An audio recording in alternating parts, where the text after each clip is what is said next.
ඒක හාමුදුරු කෙනෙක් මට එක අවුරුද්දක මම කරපුවත් නැති දෙයකට අර රත්නපුර පැත්තේ මිනිස්සෙක් ඒ හාමුදුරුවන්ට ලියලා පෝස්ට් එකක් දාලා බැනලා. ඒ පෝස්ට් එකේ තනිකර බැනලා දාලා. මම ඇත්තටම බැන්න හේතුව කියන්නම් මේ මිනිස්සයා ඔය ගාල්ලේ පැත්තේ අභිධර්මයේ කියන හාමුදුරු කෙනෙක්. ටිකක් වෙලාවකට චණ්ඩි හාමුදුරුවෝ වගේ හැසිරෙනවා. මේ හාමුදුරුවෝ ගලිගමේ ඥානදීප හාමුදුරුවන්ට බැනලා පෝස්ට් එකක් දාලා Facebook එකේ. ඊට පස්සේ ගලිගමේ හාමුදුරුවන්ට ආදරය කරන කෙනෙක් රත්නපුර පැත්තේ මහත්තේ ගලිගමේ හාමුදුරුවන්ගේ හොඳ කියලා අර ගාල්ලේ හාමුදුරුවන්ට බැනලා පෝස්ට් එකක් දාලා. මම ওই පෝස්ට් එක දැක්කට පස්සේ මම ඔය බයින කරන ඒවා කරන්න ගියේ නැහැ. මං අර ඥානදීප හාමුදුරන්ගේ ಗುಣ කියපු චූටි කෑල්ල විතරක් අරගෙන ඥානදීප හාමුදුරන්ගේ ෆොටෝ එකත් එක්ක අපේ පේජ් එකේ දැම්මා. අපිත් එක්ක ඉන්න සන්නසල මොකගේ ಗುಣ කියපු කොටසනේ. හැබැයි ඒක යටින් උපුටාගත්තේ අසවල් ලිපියෙන් කියලා අර ලිපියේ ලින්ක් එක විතරක් දැම්මා මේ උපුටා ගැනීම මේකෙන් කියලා. ඒක අපි ලිව්වේ ගන්න මේ උපුට ගත්තේ එතනින් කියලා. අර ගාල්ලේ අර අභිධර්ම කියන චණ්ඩි හාමුදුරුවෝ ඒ ලින්ක් එකෙන් ගිහිල්ලා අර ලිපිය කියවලා. දැන් ලිපිය ලිව්වේ කවුද කින්ද මන් දොළුවට අරන්නේ මේක මගේ එකක් කියලා දැන් උන්වහන්සේට තරහ ගිහිල්ලා.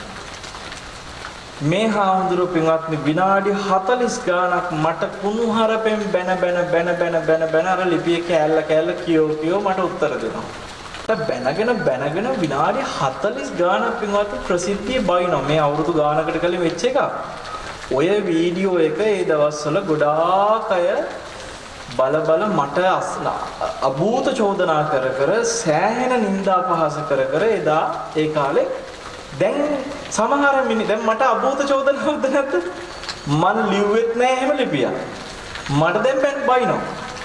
ඊට පස්සේ පින්වත්නි ඒ ඇස්සේ මට පැහැදිච්ච සමහර අයත් කියනවා ඔබ වහන්සේ මොකටද හාමුදුරනේ ඔය ඒ හාමුදුරන්ට බයින්න ලිපි ලියන්න ගියේ කියලා ඔබ වහන්සේලා මේ සමගියෙන් ඉන්නකෝ ඇයි මේ අසමගිය ඔබ වහන්සේලා ඇයි මේ වාද විවාද කියලා තව පිළිසම් මට උපදෙස් දෙනවා.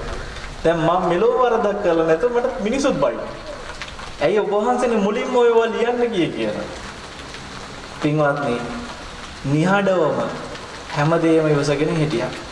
මට ඒ වෙලාවේ මාවරලේ බද්දිය හාමුදුරුවෝ මේ වාහනේ නැගලා අපේ ආරාමේ දිහාට එන්න ලෑස්ති වෙලා ඒ වීඩියෝ එක වෙලාවේ එන ගමන් මගදී කෝල් එකක් දුන්න ගෞතම හාමුදුරුවෝ කොහොමද ඉන්නවද ස්ථානේ කියලා මම කිව්වා එහෙමයි අපේ හාමුදුරුවනේ කියලා මම මේ ওই පැත්තට පොඩ්ඩක් ඇවිල්ලා යන්න කියලා හැදුවේ ඔබ වහන්සේ මේ වෙලාවේ පීඩනයකින් නේද ඉන්නේ චුට්ටක් කතා කරලා යන්න කියලා උන්වහන්සේට මේ අර මම නිකන් මහා පීඩනයකින් පිච්චි දුකෙන් ඉන්නවා ඇති කියලා මගේ හිත හදලා යන්න බද්දි හාමුදුරුවෝ දැන් එන්න හදනවා.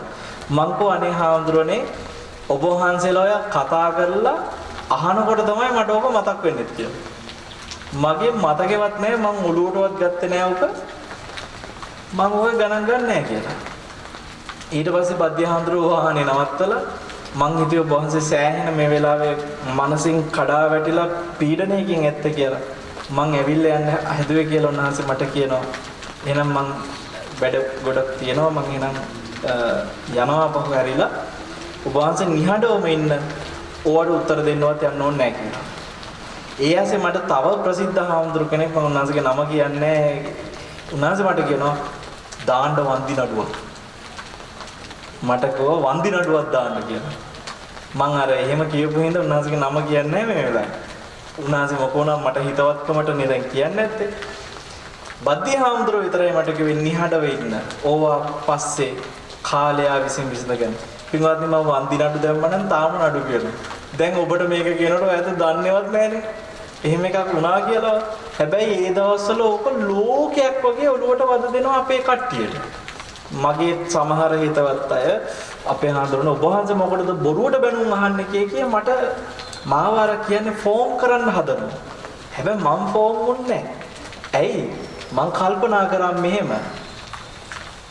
ඒ හාමුදුරුවන්ට මම පෙර ජීවිතයක අනිවාර්යයෙන්ම මොකක් කරලා ඇත්ද? ප්‍රසිද්ධිය වගේ ලැජ්ජාවට පත් කරවලා නිന്ദා පහස කරලා ඇති. එහෙම කර්ම විපාකයක් මට ඇති.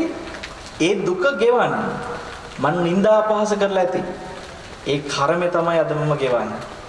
හැබැයි මම කාට හරි හාමුදුරනේ මේ කාට හරි මං එහෙම නිന്ദා පහස කරලා ඒක අද මං ගෙවනවා. ඒ විපාකේ. හැබැයි ඒ හාමුදුරෝ දැන් අභූත චෝදනාවක් කරලා කර්මයක් අලුතෙන් රැස් කරගන්නවා.